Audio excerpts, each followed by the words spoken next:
Boa tarde. A gente vai falar hoje sobre o Congresso de Viena e os desdobramentos de todos os grandes eventos que ocorreram na Europa nesse início do século XIX. Inevitavelmente, o maior de todos os eventos está relacionado àquele líder, herói e vilão ao mesmo tempo que é Napoleão Bonaparte. Pois bem, o Congresso de Viena aconteceu em 1815, logo após a queda do Império Napoleônico. Napoleão é derrotado na Batalha de Waterloo e, a partir de então, os países que haviam sido atingidos diretamente por ele, e isso acaba envolvendo quase toda a Europa, vão se reunir num evento na cidade de Viena, capital da Áustria, com o objetivo de arrumar a casa, né? Restabelecer o que havia sido tirado da ordem. Esses países que vão se unir, eles tinham um objetivo muito claro e acreditavam que era possível. O objetivo era restabelecer a velha ordem do antigo regime. A ordem em que a nobreza exerce todo o controle, todo o poder de produção, de trabalho, de riqueza e que domina a sociedade. Além disso, restaurar os privilégios que haviam sido retirados durante a Revolução Francesa, especialmente durante o período do jacobino Robespierre. Para esse evento, eles contaram com países que foram os países principais, que eram os maiores reinos da Europa até então, que são a Áustria, a Rússia, a Prússia, a Inglaterra e a própria França, que foi o país palco da Grande Revolução e da Era Napoleônica. Para que esse evento saísse a contento, eles definiram alguns princípios fundamentados na ideia de tradição, né, manter a tradição da nobreza, dos privilégios e principalmente dos descendentes que haviam sido tirados do poder por Napoleão Bonaparte, e também a fé religiosa. É claro que por detrás desse pensamento, né, esse princípio religioso, havia uma necessidade muito grande de manipulação da população, das mentes e da ideologia. E uma arma extremamente eficaz para isso ainda era a religião. Assim como até hoje, esta continua sendo uma arma muito eficaz, né? Um instrumento ideológico muito eficaz. Além disso, os países envolvidos, eles precisavam também conter o avanço das ideias liberais, as ideias que haviam sido difundidas na Revolução Francesa e em muitos movimentos que aconteceram entre os séculos XVIII e XIX e que ameaçavam essa ordem absolutista, né, do antigo regime. Nesse mesmo período, aqui na América, um conjunto de eventos, de protestos de caráter nacionalistas às independências estavam acontecendo. E isso preocupava muitos europeus, porque esses territórios da América eram as suas principais fontes de riqueza. E aí eles definem os princípios que vão nortear esse evento, que é o princípio da legitimidade, da responsabilidade e também do equilíbrio. Juntando esses três princípios, na prática, o que eles querem? Primeiro, restaurar as antigas monarquias que haviam sido tiradas. Talvez não mais com os reis que haviam sido tirados, porque alguns deles morreram, mas os seus descendentes. Além disso, firmar um equilíbrio de interesses e de poder político, né? Eles voltarem a exercer o domínio sobre todos os territórios, que até então viviam sob o seu poder, né? Até acontecerem as revoluções. E, por fim, impedir que as colônias pudessem se libertar das antigas metrópoles e formar repúblicas, né? Assim como proclamou o movimento iluminista, assim como já tinha feito os Estados Unidos e, inevitavelmente, todos os outros territórios fariam também. Esse foi o Congresso de Viena. Eles conseguiram alcançar os seus objetivos, né? Quais foram os desdobramentos dele? Além disso, o que acontecia no mundo paralelo a essa tentativa de restabelecer a ordem? A gente está falando da primeira metade do século XIX, momento do avanço da vida urbana e da indústria, especialmente a segunda revolução industrial. Uma série de inventos vão surgir, modificando as relações de produção e de trabalho nessa época.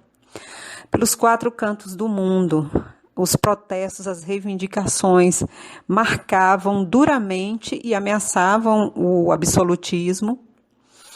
E mais tarde, um pouquinho, a chamada Belle Époque, que vai ser, na verdade, uma ideologia, né? Um estilo de vida, fruto desse consumismo industrial capitalista, e que vão transformar principalmente as relações de poder e de vida das classes burguesas, essas classes emergentes que se enriqueceram com a indústria. Esse era o cenário da Europa e do mundo no século XIX. Aliado a isso, o avanço da indústria e do capitalismo, que já traziam alguns sérios problemas. O aumento da mão de obra feminina e infantil e, inevitavelmente, a crítica ao sistema capitalista. Há uma série de outros desdobramentos que nós veremos ao longo das aulas.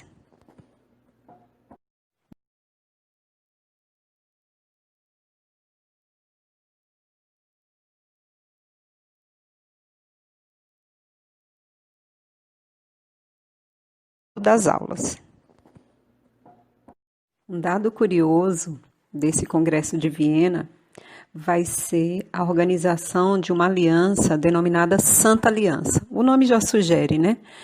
Foi uma aliança militar respaldada nos princípios religiosos cristãos, que tinha como finalidade inibir e reprimir todo e qualquer levante que contrariasse os interesses dos reinos europeus do Congresso de Viena. Nesse mesmo período, inclusive, a França havia passado por uma outra situação descontente, que foi o Tratado de Paris, que diminuía o território da França de acordo com o que era antes da Revolução Francesa, né? Toda aquela extensão conquistada por Napoleão Bonaparte havia sido perdida e a França voltava às suas antigas fronteiras. Além disso, o reino da França foi devolvido à dinastia dos Bourbons, agora com Luís XVIII. Entretanto, pouco tempo depois, ele é sucedido por Carlos X, que envolveu-se numa crise econômica e política muito grande, que faz com que ele tome medidas extremamente antipopulares, antiliberais, no momento em que o liberalismo era a palavra de ordem de todos os lugares, mesmo com a vontade desses reinos de estabelecer o absolutismo.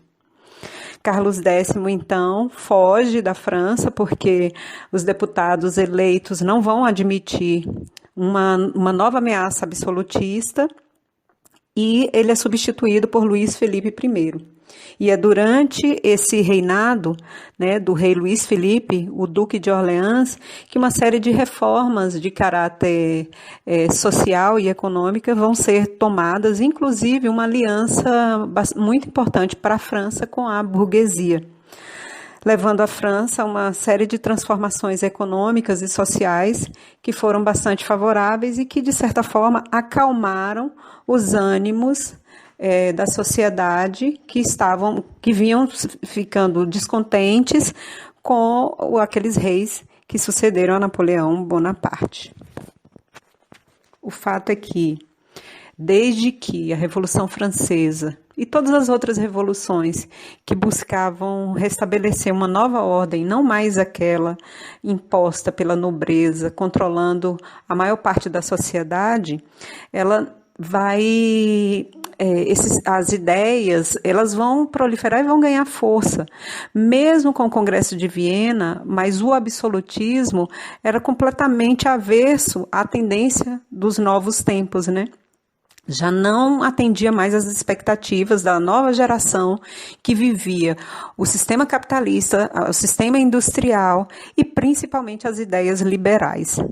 Diante disso, outros eventos que vão seguindo a linha das transformações sociais, vão marcar o século XIX e vão fazer com que a Europa, mesmo tentando se organizar, mesmo tentando se restabelecer, a Europa não consiga ainda alcançar a paz, a tranquilidade dos reinos e nem das repúblicas.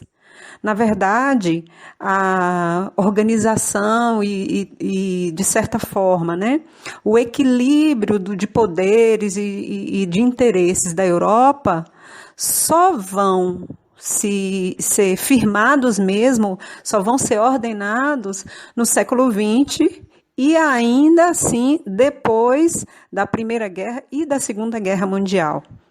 O fato da Revolução Francesa, que foi uma das maiores revoluções burguesas, ter sido findada em 1815, não garantiu ainda à Europa a tranquilidade que ela almejava. Essa tranquilidade só virá depois. E mais importante do que isso, essa tranquilidade só foi possível a partir do momento em que um maior número da sociedade passa a ter acesso aos bens, aos serviços e, principalmente, sobretudo, acesso aos direitos sociais.